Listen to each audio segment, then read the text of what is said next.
দেশে অবতীর্ণ দিব পরিচয়।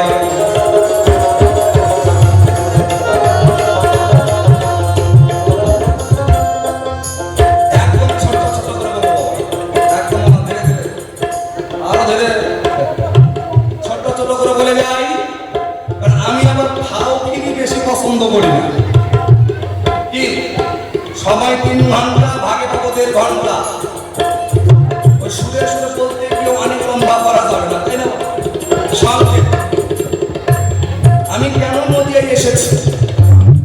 ওরে বাবু, এক কারণে নদিয়ায় আমি আসি নাই, অনেক কারণ ছিল, তার মধ্যে একটা প্রধান কারণ প্রভু আমার ভক্তকে দেওয়ার কথা রক্ষা করিবার পরে এসেছিল বারে বারে ধরার পরে। আপনাদের সবার আছে জানা, সত্য যুগে যিনি ছিলেন নারায়ণ, তার তারের তারি 2 ভাই, একজন জয় আরেকজন হলো বিজয়।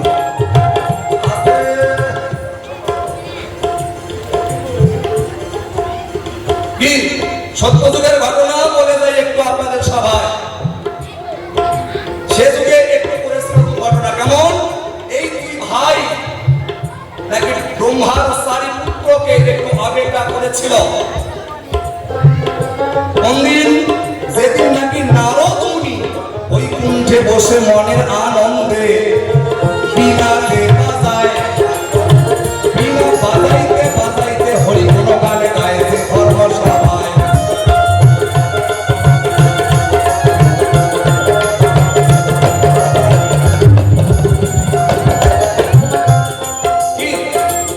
নারদ মুনি মনের আনন্দে বীণা বাজিয়ে বৈকুণ্ঠে বসে যত দেবতাগণ ছিল আনন্দে আনন্দে হরি গুণগান গাইল।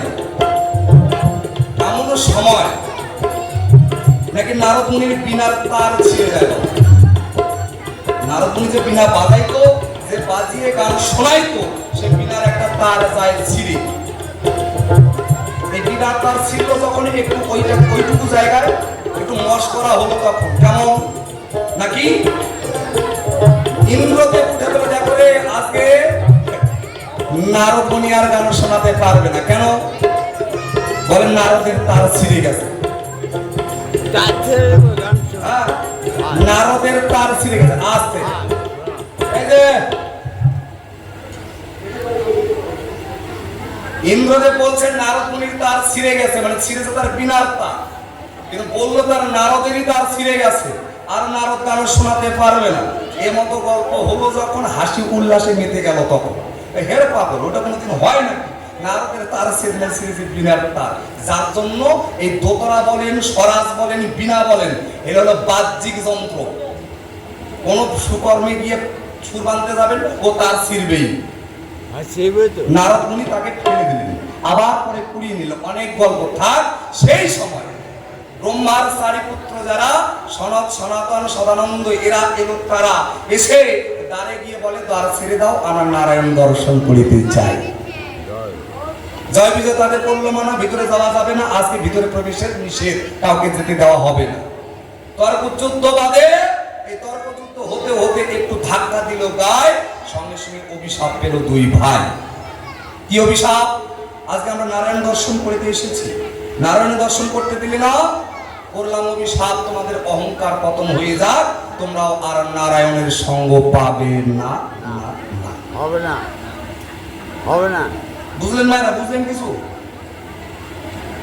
বুঝলেন কিছু? কত দূরে দূরে বসছেন কেন? কাছে আইয়া বলেন, হ্যাঁ কোন না কোন তো বুঝতে পারি না তো, এই একটা ব্যাপার। বুঝতে পারলেন তো নাকি? এই যে অভিশাপ পেল, নারায়ণের কাছে 2 ভাই গেল, হে প্রভু আমাদের অভিশাপ করেছে, এই জীবন আর থাকবে না, তোমার চরণ ছাড়া হতে চাই না প্রভু। সঙ্গে সঙ্গে করলেন আশীর্বাদ, যাও তোমরা যে দরাদামে যাবে তা নয়, আমি তোমাদের সঙ্গে যাব। গিয়ে তোমরা কিভাবে চাও, বন্ধু না শত্রু? কি শত্রু না আমরা? যদি শত্রু হতে চাও 3 জন্মে আমাকে ফিরে পাবে, আর যদি বন্ধু হতে চাও 7ম জন্ম চলে যাবে, তাও পাবে কি না পাবে ঠিক নাই। সঙ্গে সঙ্গে 2টি ভাই বলে, প্রভু বেশি দিন থাকার কায়দা নাই, শত্রুই হবো, তোমার হাতেই যেন মরবো, তোমার কাছে তাড়াতাড়ি আসবো। কি হরিবল, আশীর্বাদ করলো দান, যাও তোমাদের যুগে যুগে করবো উদ্ধার, আমি দিলাম তার সমাধান। এই যে আশীর্বাদ করে যার জন্য তারা দুটি ভাই মরে আর ধরাধামে এসে জন্মগ্রহণ করে। প্রথমে জন্ম সত্য যুগে নাকি একজন হিরণাক্ষ, একজন হিরণ্যকশিপু। আমি সংক্ষেপে বলছি মা। তাদের উদ্ধার পরিবার করে এসেছিলেন যিনি নাকি নরসিংহ রূপটি ধারণ করলেন। তখন তারা দুজন উদ্ধার পেল, তারপরে জন্ম এলো সত্যের ত্রেতা গেল, ত্রেতায় এসে তারা রাবণ কুম্ভকর্ণ। তাদের উদ্ধারের লাগে এসে রামচন্দ্র জন্মগ্রহণ করে। দাপর যুগে এসে হলো শিশুপালার বক্রদন্ত, কেউ বলে দন্ত বক্র। এই দুজনের উদ্ধারের তরে এসেছিল আমার শ্রীহরি নাকি কৃষ্ণ রূপে। আর কলিতে এলো তাদের উদ্ধার করার তরে তারা দুটি ভাই জগায় আর মাথায়। বোঝা গেল? এই একটা কারণ। দ্বিতীয় কারণ বলতে চাই, যখন আমি সন্ন্যাসে যাই, সন্ন্যাস এমনি যাওয়া যাবে না বাবা। সন্ন্যাস নিতে গেলে তার অনেক কর্ম আছে, যারা সন্ন্যাসী হয়েছে তারা বলতে পারে। আমি যতটুকু জানি একটু কয়ে যাই। শোনো শোনো ওগো ভক্ত, আমি সভাতে জানাই, আমি মাথা মুন্ডন কেন করেছিলাম রে ভক্ত, দিব পরিচয়।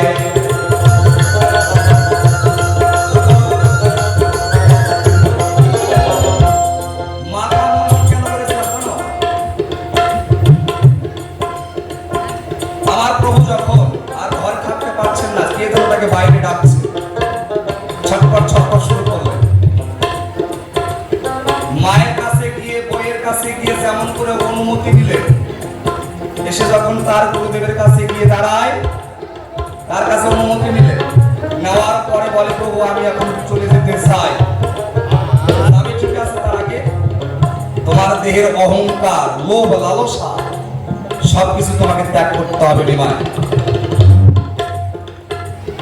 এই দেহের অহংকার পতনের তরে গেল মধুনাপিতের ঘরে। অহংকার পতনের তরে গেল মধুনাপিতের ঘরে। সেখানে গিয়ে কি ঘটনা হয়? ওরে মধু, তোমার কাছে আমি এই যে এসেছি হেথায়, আমার মাথা মুন্ডন করে দাও মধু, আমি দিলাম পরিচয়।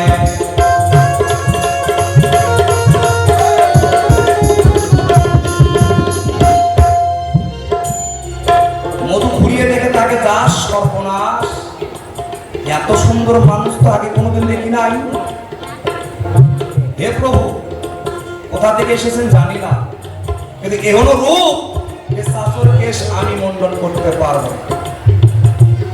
বলছে না বাবু, আমি তোর দ্বারে এসেছি বাবা, আজকে তুমি আমাকে মন্ডন করে দেবে। তুমিও একদিন আমার কাছে এসে ডাকবে, সেই শেষ বেলায় পানের ঘাটে, সেদিন তোমাকে আমি ঠিক উদ্ধার করে নিয়ে যাবো। মধু তখন জল ছিটাইতে দেখো, ওই মুন্ডন করিবার দায়। মুন্ডন করিতে গিয়ে কি ঘটনা ঘটে ভক্ত তোমার জানা নাই।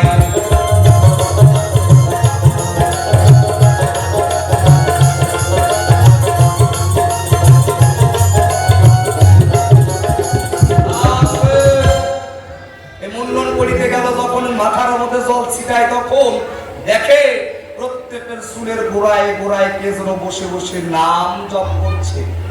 যা সর্বনাশ! এ কি দেখছি আমি? কুরসারাইতে গেলে সবাই মারা যাবে। প্রভু, এভাবে মুন্ডন করা যাবে না। বলছে কি হলো? প্রত্যেকের চুলের গোড়ায় কে যেন হরিনাম সংকীর্তন করছে, ফুল চালালে তো মারা যাবে। বলে তাই একটু ধৈর্য ধরো। সঙ্গে সঙ্গে তিনি অন্তর ধ্যানে বসিয়া সকলকে বলছে, কে কোথায় আছো, তোমাদের কাছে প্রার্থনা জানাই, তোমরা আর ছড়িয়ে ছিটিয়ে থেকো না। আমার মস্তকের উপরে একটা গোপদ চিহ্ন আছে, বসে সেখানে তোমরা নাম জপ করো। নিমন্ত্রণ দিল, সকলে উঠে উঠে গিয়ে ঠিক ওই গোপদ চিহ্নের মধ্যে গিয়ে বসলো। মধু কি করলেন? চৌদিক দিয়ে তখন মুন্ডন করে দিলেন। সুন্দরভাবে একটা গোপদ চিহ্ন